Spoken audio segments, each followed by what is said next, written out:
Assim, o questionamento que eu faço é por que o vereador que já está eleito, já está na Câmara Municipal, aí ele vamos dizer se arrisca, mas ele vai para uma disputa logo de federal, porque eu fico com a impressão de que o cara deveria passar por estadual para depois ir para federal. Porque eleição de deputado estadual é mais difícil, Também, muitas pessoas acabavam, principalmente as pessoas mais amigas, que querem o nosso bem, que querem ver a gente, sabe, alçar voos maiores, me perguntavam, me questionavam, por que, Marmuto, deputado federal? Por que não você vai subir no degrau, aqui você é vereador, depois deputado estadual, depois Sim. aí, quem sabe, federal, ou talvez prefeito, enfim. Por que você não sobe esses degraus, cada um, né, numa sequência? Não existe essa sequência em política. Por exemplo, Lula nunca foi praticamente nada e foi presidente da República, né? Então, assim, chegou a ter um mandato de deputado federal, mas teve um mandato cassado, entendeu? Foi impedido de continuar no mandato. Então, e aí chegou a ser presidente da República. Já imaginou se ele tivesse subir cada degrau? Né? Ele ia custar ser. Ia custar ser. Não ia chegar lá, não. Ia chegar lá, não. Ia chegar lá, não, né?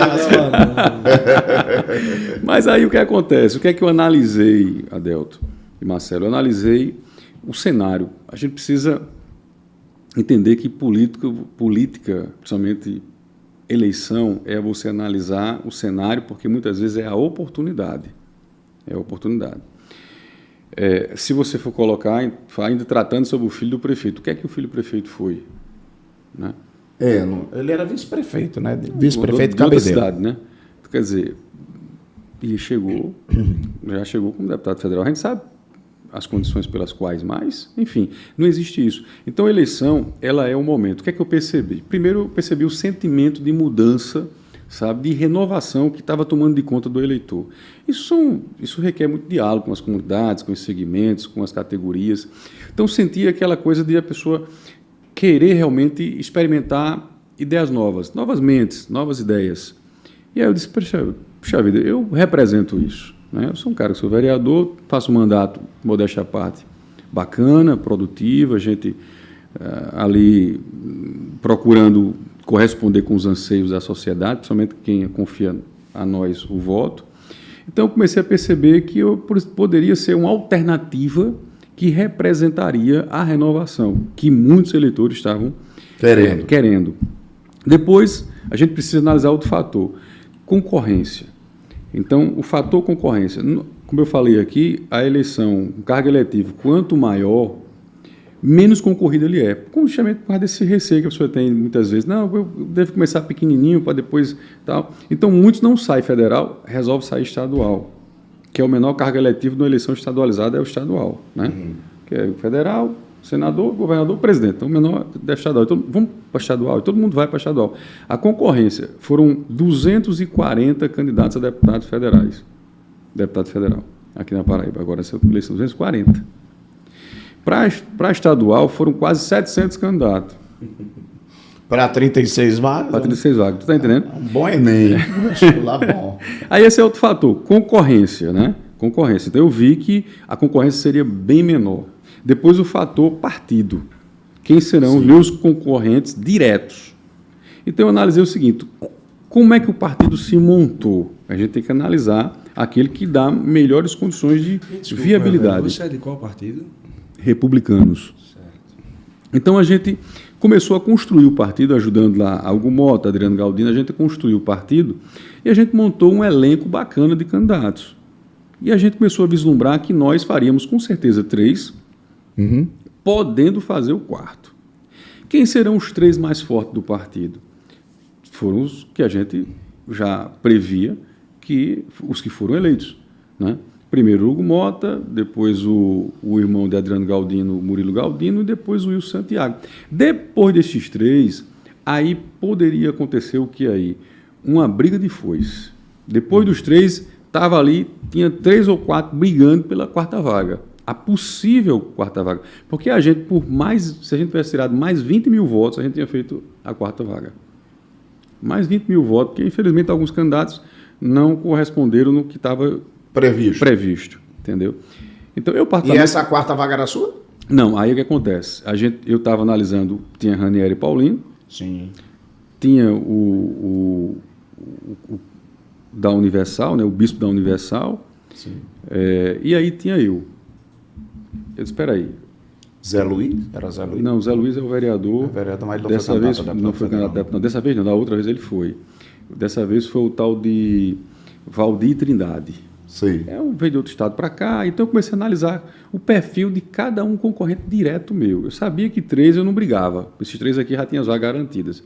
Eu estava ali brigando com a possível quarta vaga ou a primeira suplência, porque a primeira suplência existe uma grande possibilidade, principalmente se Bolsonaro tivesse sido reeleito, que o partido já estava alinhado a nível federal com o Bolsonaro, do partido indicar novamente um ministro. Como indicou nessa gestão atual, o nosso partido ocupa ministérios. E o nome mais cogitado dentro do cenário, porque Hugo Mota não é ministro nessa gestão de Bolsonaro, por conta da sua primeira suplente, que era a mulher de veneziano. Então o partido não podia perder para o MDB uma representação dentro da Câmara Federal. Então por isso que o Hugo Mota teve que voltar, não pôde dar sequência à indicação de ministro e acabou sendo indicado o João Roma para o Ministério da Cidadania. Da cidadania. Né? E o que acontece? Havia essa possibilidade de Bolsonaro sendo reeleito, o Hugo Mota ser alçado à condição de ministro. E ele sendo alçado à condição de ministro, o primeiro suplente assume o mandato de deputado federal durante os 4 anos. É como se tivesse sido eleito, é uma quarta vaga mesmo, de verdade. Então eu estava naquela perspectiva, eu achava que, por exemplo, eu sinceramente gosto muito de Ranieri, mas eu achava que Ranieri vinha num desgaste, né? Até porque eu não queria mais ser candidato a deputado estadual, eu achava que Ranieri estava ali naquela aventura, achava que Ranieri eu teria uma votação bastante reduzida do que tirou.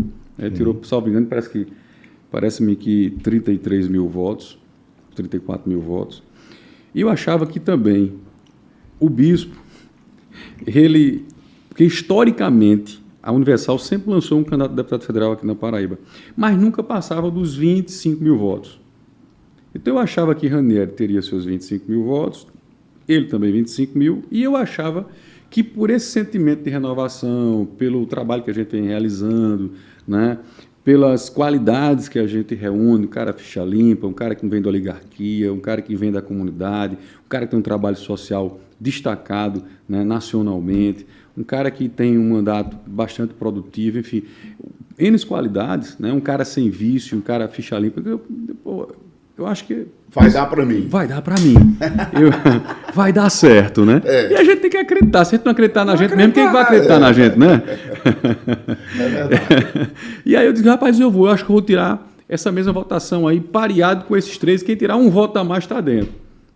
Mas aí houve um bombardeio, inclusive, na nossa região. A votação nossa, diga-se de passagem, ela não foi ainda maior do que a gente esperava por conta do bombardeio, porque todo mundo sabia que lá dentro da nossa região a gente estava muito bem avaliado. Há quem arriscasse dizer que era 5-1 eu estava dando lá dentro. Tanto que teve gente aí, para não citar nome, que entrou na nossa região na quinta-feira e só saiu no domingo de 5 horas da tarde, entendeu? Ficou lá dentro, entendeu? E fazendo aquele trabalho, infelizmente, o trabalho da velha política, para não dizer outro nome. E aí, de certa forma, atingiu o resultado que a gente esperava. Então, alguns fatores acabaram contribuindo para que a gente não pudesse avançar mais na votação, mas eu estava analisando todo o contexto e consegui enxergar no fim do túnel ali uma luz. Pode dar certo.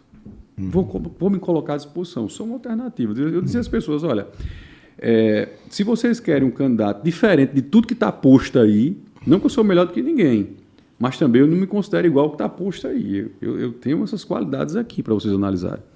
Eu quero que vocês consultem. E o eleitor avalia isso, Marmudo? Rapaz, o consciente avalia. Porque você já está no 3º mandato. O consciente avalia. Então, assim, eu creio que você já faz uma boa leitura de política, né? De como é o perfil do eleitorado e como o eleitor se comporta, né? Não, eu acredito que há uma boa parcela da população que acompanha, acredita no que novo, pesquisa, acredita no novo, que quer a política diferente, quer votar conscientemente.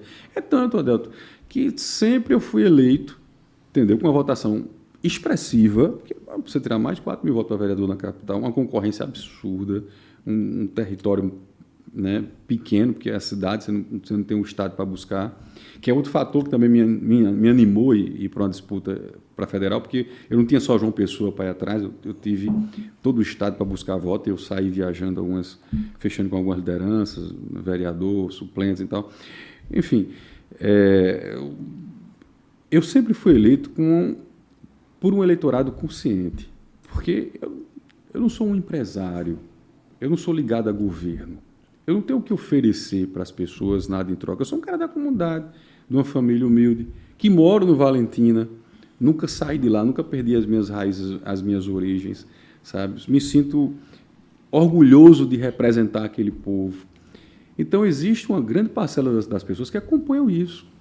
Tem um trabalho social, que, diga-se de passagem, com toda a modéstia, que trabalho social que fenomenal. tu faz lá? Eu tenho voltado para quê? Social, né? Sim, mas eu digo assim, é bem abrangente ou é uma coisa específica? É bem abrangente, eu vou te explicar. Eu sou presidente, fundador de uma ONG chamada Sicov. Sicov é a sigla que significa Centro Integrado de Ações Comunitárias pela Vida. Nosso público-alvo é a criança e adolescente em situação de risco e de vulnerabilidade. A gente atende mais de 600 crianças nas nossas atividades, a gente atende quase 200 adolescentes, atendemos os pais nos cursos profissionalizantes e os avós no grupo da terceira idade que a gente tem. Então, a gente atende a família completa. Claro que o público-alvo é criança e adolescente. E esse trabalho... Mas esse dinheiro da ONG vem de onde? Essa ONG existe há 13 anos, bem antes de eu ser vereador. 13 anos. Essa ONG, sempre quem manteve essa ONG foi eu. Depois de um determinado tempo, que precisa ter um tempo de vida, né, de atividade, para que a gente possa estar participando de editais, concorrendo a editais para conseguir convênios. E aí a gente adquiriu as condições, os requisitos para concorrer a editais com ONGs do Brasil inteiro, e a gente montou uma equipe para poder apresentar projetos participando de editais, concorrendo com outras ONGs. E conseguimos conquistar vários recursos através dessas concorrências que independem da interferência política. Está entendendo? Então, a gente conseguiu, por exemplo, convênio com a Fundação Banco Brasil, conseguimos convênio com o Instituto Coca-Cola Brasil, conseguimos convênio com Criança Esperança, com a Unicef, conseguimos convênio com o Instituto Unimed João Pessoa, conseguimos convênio com outras instituições a nível, que agora não me vem todos os nomes, mas a gente conseguiu convênios importantes que nos deram as condições de poder continuar realizando esse trabalho, e um trabalho que a gente apresenta, de fato, resultados. Se a gente conseguiu convênio com todas as instituições que eu acabei de citar aqui, isso já demonstra, Marcelo, claramente que é um trabalho sério. É um trabalho porque são responsável. Muito sérias, né? E essa ONG faz o que exatamente? A gente oferta atividades culturais, artísticas, esportivas, educativas, profissionalizantes, assistenciais. Então, a gente tem um trabalho que, além disso, como eu te falei, a gente tem um grupo da terceira idade lá que é encantador.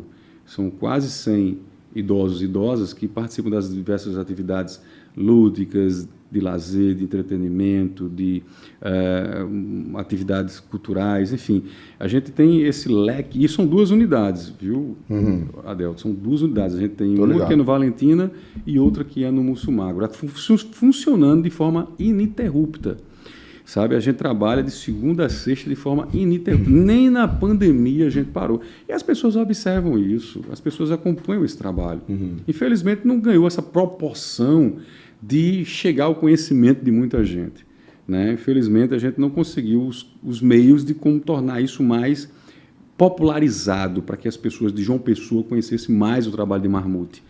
Mas as pessoas localmente sabem o trabalho. Você acabou de receber uma mensagem de uma moradora de lá, foi. dizendo, olha, elogiando, quer dizer, porque sabe o trabalho que a gente faz, sabe que a gente realmente tem compromisso de verdade com as pessoas, independente do período político. Na pandemia, só para você ter ideia, a gente conseguiu fazer um trabalho de enfrentamento à insegurança alimentar com quase 8 mil famílias. Quase 8 mil famílias a gente distribuiu cestas básicas. Não é cestinha, sacola de alimento, não, que muitos dizem que é cesta básica, porque tem 1 quilo de feijão, 1 quilo de arroz. A gente deu senhoras, essas imagens estão lá nas nossas redes sociais para todo mundo ver. Então, a gente distribuiu alimentos, realmente, fazendo um trabalho de enfrentamento à insegurança alimentar, Todas as noites a gente distribuía as refeições, os jantares, a gente ia para as comunidades carentes, ia para moradores de rua. Então, a gente enfrentou realmente a pandemia. A gente se arriscou para poder amenizar a dor daqueles que estavam lá precisando de um apoio, de um alento, de uma atenção, de uma palavra, sabe, de uma condição de poder enfrentar o dia a dia, que é principalmente o que diz respeito à alimentação e os materiais de proteção.